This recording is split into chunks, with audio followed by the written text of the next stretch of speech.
Chat with ChatGPT. Today we will teach you the basics of how to ask ChatGPT questions to make the most of it and use it effectively. First and foremost, you have to be specific with your questions. ChatGPT is trained on a vast amount of data, but the more specific your question, the more accurate its response will be. Next, make sure to use proper grammar and sentence structure. ChatGPT is able to understand natural language, but clear and concise questions will result in more accurate answers. Third, it's important to keep your questions relevant. ChatGPT has a knowledge cutoff of 2021, so keep that in mind when asking about current events or recent developments. If you're not getting the answer you're looking for, try asking your question in a different way.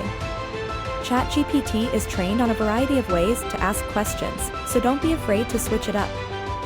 And last but not least, have fun. ChatGPT is here to help you with your questions and to make your life easier, by helping you answer easy questions as well as solving complex problems for you. And there you have it, the 5 tips for using ChatGPT effectively. Start chatting with ChatGPT today and see what kind of amazing answers you can get.